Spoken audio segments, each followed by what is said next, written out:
धन्यवाद अध्यक्ष महोदय। आज हम इस विशेष चर्चा में भाग लेने के लिए खड़े हुए हैं और ये चर्चा इसलिए हो रही है क्योंकि हाल में ही जो युद्ध हुआ वो एक सूचना का युद्ध था। एक प्रकार से हम पड़ोसी देश और दुनिया भर को सच्चाई की सूचना देना चाहते थे और कुछ ऐसे ताकत थे, ऐसी शक्तियां थी जो भ्रम का सूचना सारे देश में, सारे दुनिया में फैला रहे थे। और इसीलिए इस चर्चा का विशेष मांग ये है कि आज सच्चाई सदन में आनी चाहिए। सच्चाई पहलगाम की आनी चाहिए, सच्चाई ऑपरेशन सिंदूर की आनी चाहिए, सच्चाई विदेश नीति की आनी चाहिए। और यही आज हमने सूचना का जो युद्ध की बात हम कर रहे हैं वो आज हमने आदरणीय राजनाथ सिंह के भाषण में सुना। बहुत से सूचनाएं दी उन्होंने, बहुत से जानकारी दी, लेकिन रक्षा मंत्री होने के नाते ये नहीं कहा कि पहलगाम में दहशतगर्द कैसे आए। ये नहीं कहा कि बेसारन में जहां पर 1000 लोग जाते हैं, खुशियां मनाते हैं, कैसे 5 दहशतगर्द वहां पर जाकर 26 लोगों की गोलियों से छलनी करते हैं। ये सूचना रक्षा मंत्री ने नहीं दी। यही है सूचना का युद्ध कि इतनी जानकारी देते हैं कि कभी कभी सवाल पूछना भी भूल जाते हैं। और आज ये है हमारे विपक्ष का कर्तव्य कि हम सवाल पूछेंगे देश हित में, राष्ट्र हित में। आज देश ये जानना चाहता है कि वो 5 दहशतगर्द कैसे घुसे और उन दहशतगर्दों का भी मकसद था। पाकिस्तान से आए हुए वो दहशतगर्दों का क्या मकसद था? उनका मकसद था कि जम्मू कश्मीर की अर्थव्यवस्था को तनाव करना, विनाश करना। उनका मकसद था कि भारत देश में एक सांप्रदायिक वातावरण का जन्म देना। उनका मकसद यह था कि भारत और पाकिस्तान का एक हाइफिनेशन होना। यह था उनका मकसद।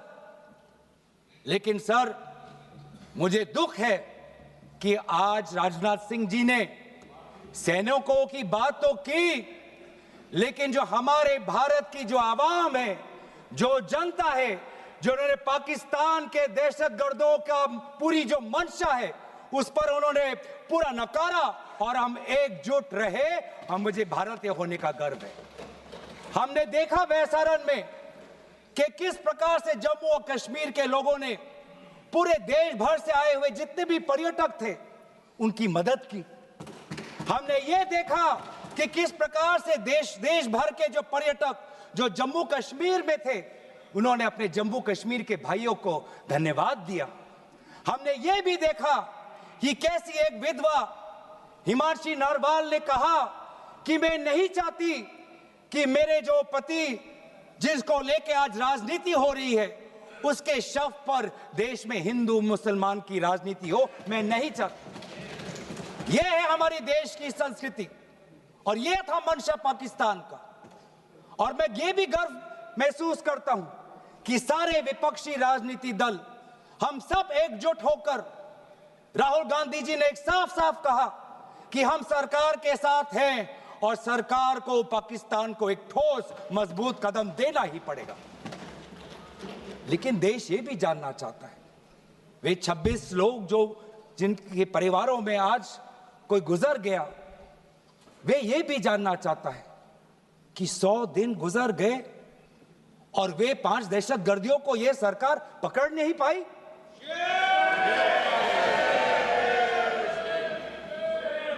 देश के वो लोग ये भी जानना चाहते हैं कि ये जो 5 दहशतगर्दे थे, दहशतगर्दी जो आए टेररिस्ट, निश्चय इनको किसी ने पनाह दी, निश्चय इनको किसी ने जानकारी दी, निश्चय ये पूरा जो 1 घंटा का जो उन्होंने गोला बारूदी की, उसके बाद ये फरार हो गए।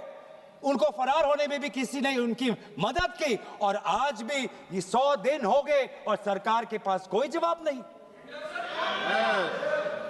आज आपके पास ड्रोन है, आपके पास पेगासस है, आपके पास सैटेलाइट है, वहां पे सीआरपीएफ है, वहां पे बीएसएफ है, वहां पे सीआईएसएफ है, वहां पे आदरणीय गृह मंत्री कुछ दिन पहले ही गए थे पूरा रिव्यू लेने के लिए, और आप किसी को पकड़ नहीं पाए। ये कैसा बंदोबस्त? आपने कहा कि आर्टिकल 370 के चले जाने के बाद जम्मू कश्मीर सेफ है, जम्मू कश्मीर में आइए, लोग आए, लोगों ने अपने आप को सुरक्षित महसूस किया, लेकिन बेसारन में देखा कि कितने वो निहत्थे थे, कितने वो असहाय थे, कि लगभग 1 घंटा लगा एक एम्बुलेंस उनके पास पहुंचने के लिए। पुलिस पर अगर आर्मी भी आई तो चल के आई। और सर, मैं वो नजारा भूल नहीं सकता, एक मां और एक बेटी चल के नीचे आ रही थी, एक भारत के सिपाही को देखा और सिपाही को देखकर वो रो पड़े, खुशी से नहीं, डर से, क्योंकि उनको लगा कि वे दहशतगर्द जिन्होंने सिपाहियों का यूनिफॉर्म पहनकर वहां पर लोगों को मारा, आज वही दहशतगर्द आज पहाड़ के नीचे उनका इंतजार कर। उस भारत के सिपाही को कहना पड़ा कि मैं भारतीय हूं, तुम डरो मत, मैं भारतीय हूं, तुम सेफ हो, सुरक्षित हो। ऐसा दहशत उन्होंने महसूस किया। इस दहशत के ऊपर, इस डर के ऊपर आदरणीय राजनाथ सिंह एक शब्द तो कहते, आप एक शब्द तो कहते। ये आपकी भी जिम्मेवारी है राजनाथ जी, ये आपकी भी जिम्मेवारी है, रक्षा मंत्रालय का भी जिम्मेवारी है।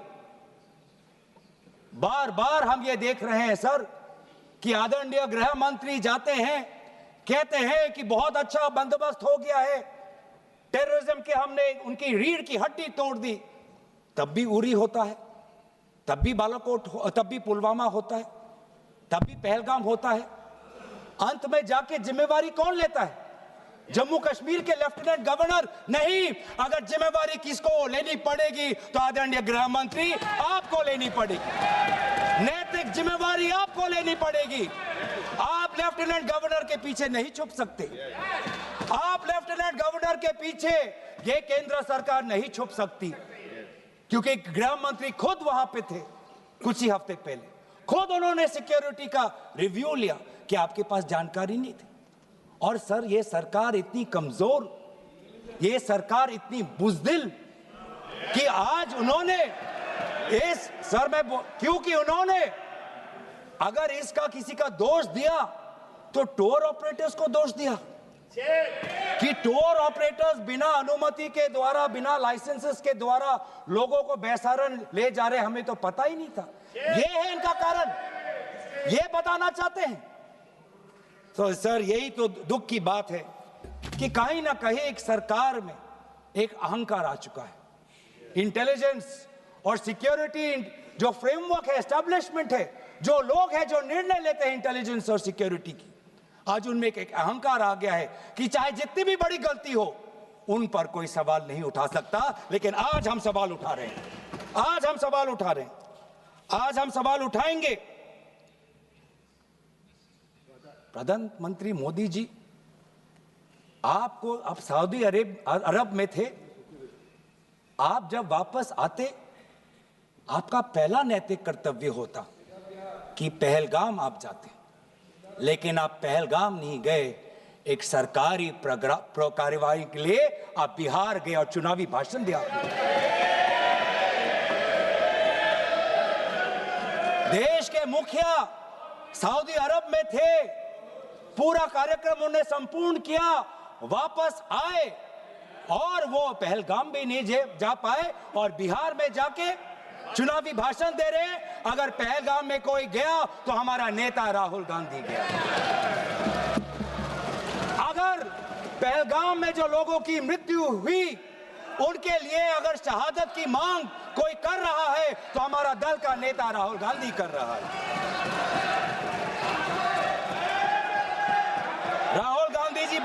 ये कंटोनमेंट में गए। सर मैं बोलूं? Sir house in order. Sir house in order में like. Sir house is not in order में रहेगा सर। टाइम लेकिन आप तथ्यों पे बोले, गलत सूचनाएं नहीं दे सदन में, गलत सूचनाएं नहीं मत दे। हम बोले इसके ऑर्डर में लाइए सर। कोई सदन में गलत तथ्य नहीं रख सकते आप। सर मैं बोलूं सर कैमरा आएगा मेरे पे। धन्यवाद। आदरणीय अध्यक्ष महोदय, अब बात आती है ऑपरेशन सिंदूर की। आज मैं राजनाथ सिंह जी का भाषण सुन रहा था। मुझे पता नहीं चल रहा था कि राजनाथ सिंह जी जो भाषण दे रहे थे वो किस समय का उजागर कर रहे थे।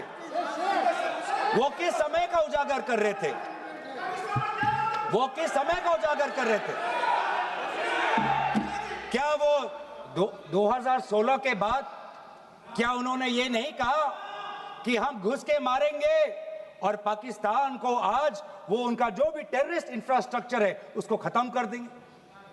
वही बातें तब की, वही बातें पुलवामा की बात की कि पुलवामा के बाद आज हमारे लड़ाकू जहाज अब गए हैं, अब पाकिस्तान अब कभी भी भारत पर उंगली नहीं दिखा सकता। और उसके बाद आज दोबारा वही बातें कर रहे हैं।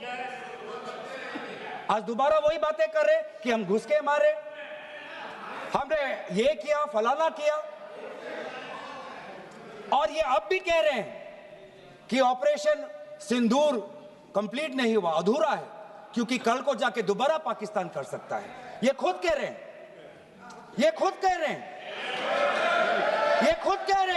कि इसके पश्चात भी पाकिस्तान कल को जाके कर सकता है। तो ये ये जो सफल कैसे हुआ? फिर क्या सफल हुआ? आज ये खुद कह रहे हैं कि हमारा मकसद युद्ध का नहीं था। हम पूछना चाहते क्यों नहीं था, होना चाहिए था। आज उन्होंने खुद कहा कि हमारा मकसद जमीन लेने का नहीं था। क्यों नहीं था? पाकिस्तान ऑक्यूपाइड कश्मीर अगर आज नहीं लेंगे तो कब लेंगे? ये उन्होंने खुद कहा कि हमारा मकसद था टेररिस्ट के इंफ्रास्ट्रक्चर पर आक्रमण करना। तो क्या हमने उरी के समय नहीं किया? क्या हमने पुलवामा के समय नहीं किया? लेकिन उसके पश्चात भी पाकिस्तान का इतना साहस कि आज उन्होंने पहलगाम में जो पिछले 20 वर्षों में हमारे भारतीय नागरिकों पर सबसे दर्दनाक अगर हमला हुआ है तो आपके समय पे हुआ है। आपके समय में उरी हुआ, आपके समय में पुलवामा हुआ और आपके समय में आज पहलगाम हुआ रहा। कुछ बातों का उजागर किया, कुछ किताबों का भी उजागर किया। ये नई प्रक्रिया है सर। हर चर्चा में आदरणीय भाजपा के नेता एक किताब उठा लेते हैं, फिर कुछ जानकारी दे रहे थे। हमें नहीं, ब्लूमबर्ग को क्या जानकारी दिया, मैं पूरा पढ़ लेता हूं without editing. What is important, क्या जरूरी, हिंदी में अनुवाद करने की कोशिश भी करता हूं, मत करो। क्या ये जरूरी नहीं कि जेट गिरे, पर क्यों गिरे, क्या गलतियां हुई, वो महत्वपूर्ण है। संख्या महत्वपूर्ण नहीं सर। 35 ही राफेल है देश में, 35 ही राफेल है। अगर उनमें से कुछ गिरे भी तो देखिए सर, मुझे तो लगता है कि बहुत बड़ी क्षति हुई। 35 राफेल, अगर कुछ उनमें से भी अगर कुछ गिरे तो मुझे लगता है कि जरूरी है, क्योंकि आपको लगता है कि 35 राफेल काफी है, तो अगर कुछ गिरे तो वो भी जरूरी है।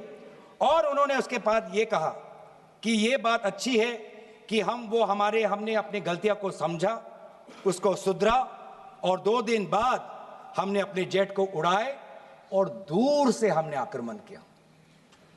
सर ये मैं थोड़ी जानकारी चाहूंगा।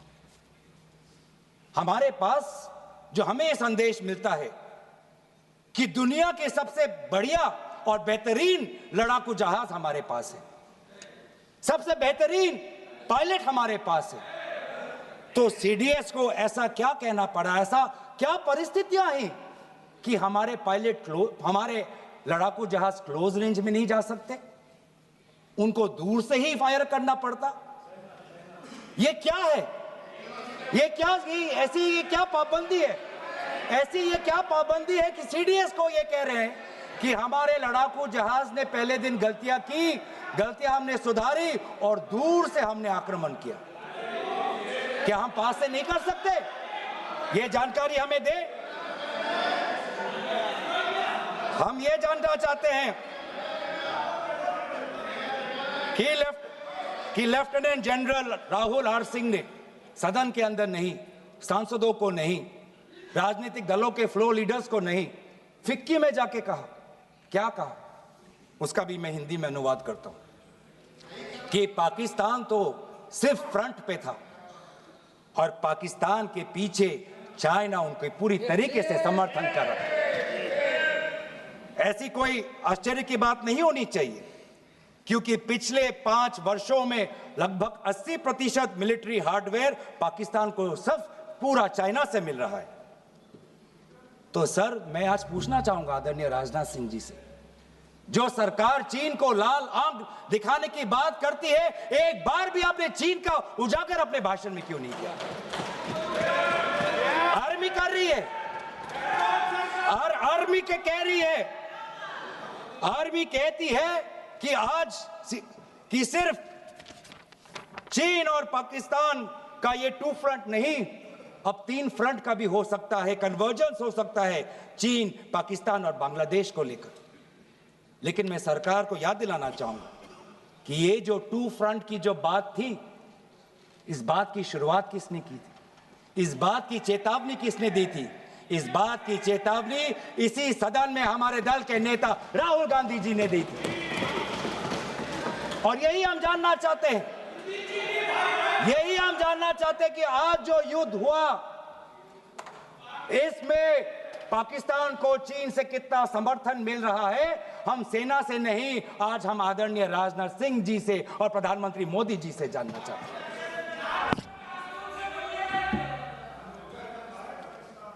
और सर, इंडोनेशिया में जो डिफेंस अटैचे है, उसने तो ताज्जुब की बात कह दी। उसने क्या कहा सर?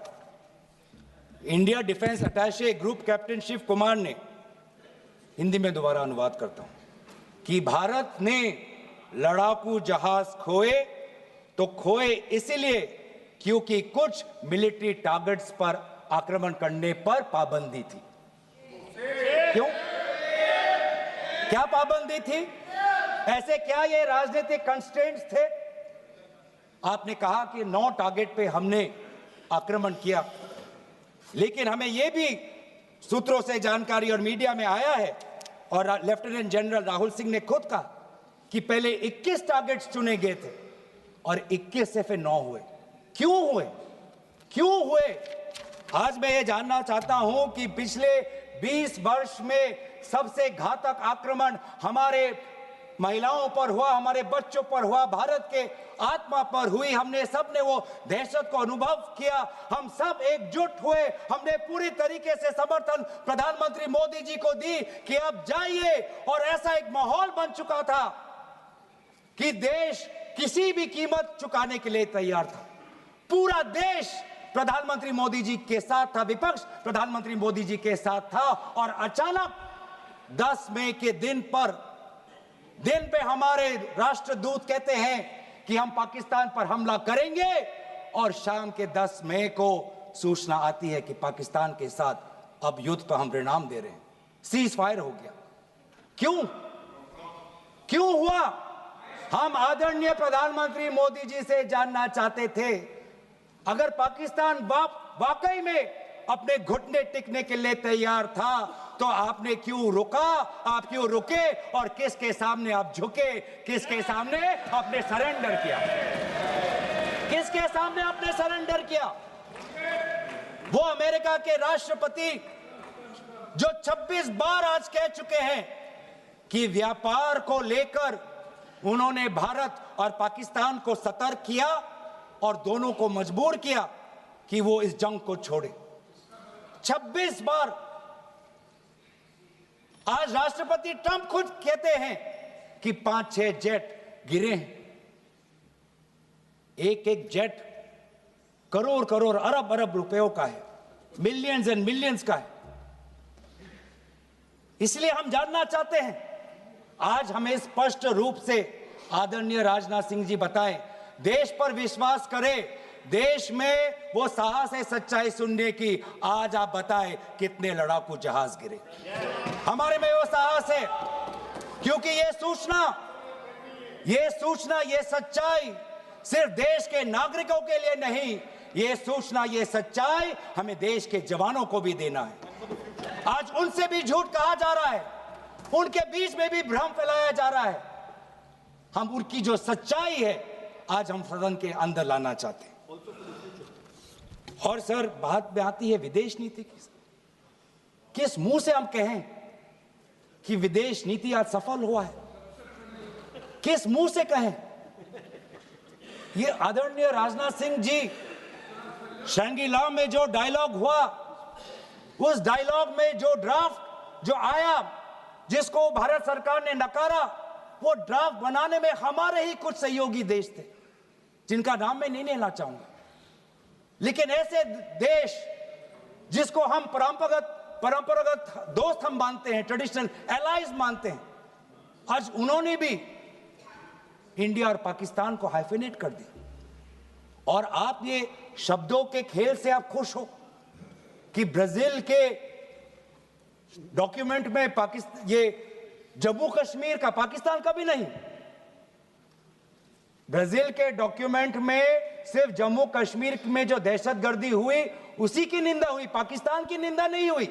पर आप उससे खुश हो?